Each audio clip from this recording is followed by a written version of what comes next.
अब प्रश्न संख्या 2 की बात करते हैं, जिसके लिए उसने एक चित्र बना के दिया है इस प्रकार का। ये आपकी बुक में ही उसने बना के दिया है, मैंने इसको पूरा ग्राफ पेपर में बना दिया है। तो इसमें बहुत सारे बिंदु उसने दिए हैं, उन बिंदुओं के निर्देशांक पूछे गए हैं। तो 2 का पहला सवाल है बी के निर्देशांक बताओ। बिंदु बी ढूंढना है और बी के निर्देशांक बताओ। आपको बताया गया था कि पहले आप एक्स निर्देशांक लिखेंगे, भुज लिखेंगे, फिर उसके बाद कोटि लिखेंगे। तो हम बिंदु बी के निर्देशांक देखते हैं। पहले बी बिंदु आपका यहाँ पर से ढूंढेंगे, तो ये आपका बी बिंदु है। तो मूल बिंदु से बी बिंदु कहाँ की तरफ, देखो बाईं तरफ जा रहा है, 1 2 3 4 5 पर, और ऊपर की ओर 1 2। तो यानी इसके निर्देशांक हैं ऋण 5 और 2। पहले x वाला लिखेंगे ऋण 5, फिर y वाला निर्देशांक 2। तो b के निर्देशांक हो गए ऋण 5, 2। द्वितीय चतुर्थांश में यह बिंदु स्थित है। उसके बाद ऐसे ही प्रत्येक प्रश्न जो आपको दिया गया है उसमें दूसरा है सी के निर्देशांक। दूसरा सी बिंदु के निर्देशांक पूछा है। तो पहले आप इसमें सी ढूंढेंगे, सी ये है सी बिंदु। तो सी के निर्देशांक पहले एक्स की तरफ चलेंगे तो 1 2 3 4 5 पर है, और उसके बाद नीचे आएंगे तो 1 2 3 4 5, यानी मूल बिंदु से हमें नीचे की ओर आना पड़ता है, तो ऋण में है। तो इसके निर्देशांक होंगे 5, ऋण 5, 5, ऋण 5। अगला सवाल पूछा गया किताब में, देखिए आप, ऋण 3, ऋण 5 द्वारा पहचाना गया बिंदु। यानी ऋण 3, ऋण 5 किस बिंदु के निर्देशांक हैं? ऋण 3, ऋण 5 द्वारा पहचाना गया बिंदु, द्वारा पहचाना गया बिंदु।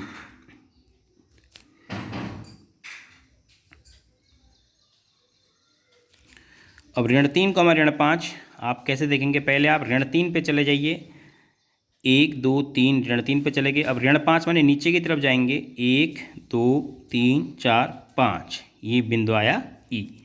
तो ऋण 3, ऋण 5 द्वारा जो पहचाना गया बिंदु है उस बिंदु का नाम क्या है? ई। उसके बाद 2, ऋण 4 द्वारा पहचाना गया बिंदु। चौथा क्वेश्चन पूछा है 2, ऋण 4 द्वारा पहचाना गया बिंदु बराबर। अब 2, ऋण 4, तो पहले आप 2 पर फिर ऋण 4 पर जाएंगे। देखो 1 2, पहले एक्स की तरफ जाना है, 1 2, फिर ऋण 4 माने नीचे की तरफ, 1 2 3 4, कौन सा बिंदु आया? जी। तो पहचाना गया बिंदु क्या हो गया? जी। उसके बाद 5वां पूछा है डी का भुज। आपने डी बिंदु देखना है, भुज माने पहला निर्देशांक, डी का एक्स निर्देशांक आपने बताना है, डी ये है। डी का भुज देखिए, मूल बिंदु से एक्स की तरफ 1 2 3 4 5 6, डी का भुज कितना है? 6 है। उसके बाद एच की कोटि, एच की कोटि बतानी है, बिंदु एच की कोटि,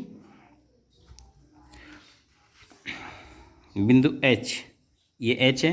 कोटि माने वाई निर्देशांक बताना है। तो देखो ये मूल बिंदु है, वाई में नीचे की तरफ है, 1 2 3, तो कहाँ पर है? ऋण 3, बिंदु एच की कोटि ऋण 3। और उसके बाद अगला पूछा गया है एल के निर्देशांक। एल और एम के इम्पोर्टेंट हैं।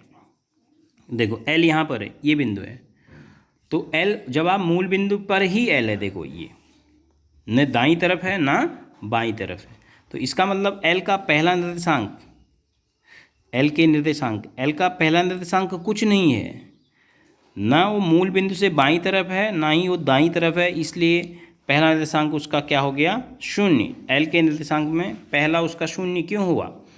क्योंकि इस मूल बिंदु से दाईं तरफ भी नहीं है एल, मूल बिंदु से बाईं तरफ भी नहीं है, वाई अक्ष पर है, तो इसलिए इसका पहला निर्देशांक 0 हो गया। दूसरा 1 2 3 4 5, दूसरा निर्देशांक उसका हो गया 5। ऐसे ही पूछा है अगला 8वां क्वेश्चन, इसी का 8वां पार्ट, बिंदु एम के निर्देशांक। अब आपने एम ढूंढना है, कहाँ पर है? एम ये है, एम आपको ये मिला। तो एम के निर्देशांक आप देखिए 1 2 3, पहला निर्देशांक तो मिल गया ऋण 3, 1 2 3 बाईं तरफ है, ऋण 3 हो गया। अब देखो ना ऊपर की तरफ है ना नीचे की तरफ है, एक्स अक्ष पर है, तो इसका निर्देशांक क्या हो गया? 0। इन दो चीज़ से 7वें और 8वें इन दो चीज़ों से आपको ये समझ में आया कि जब भी कोई बिंदु y अक्ष पर होगा तो उसका x निर्देशांक शून्य होगा, जब कोई बिंदु x अक्ष पर होगा मतलब x अक्ष का कोई भी बिंदु होगा, न ऊपर का होगा न नीचे का होगा, तो इसका मतलब उसका y निर्देशांक शून्य होगा। और y अक्ष में कोई भी बिंदु होगा तो ना दाईं तरफ होगा मूल बिंदु से, ना बाईं तरफ होगा, तो इसका मतलब उसका पहला निर्देशांक x निर्देशांक शून्य होगा। तो ये आपने ध्यान भी रखना है। तो इस प्रकार से हम इस प्रश्नावली के 2 सवालों को आसानी से कर पाएंगे।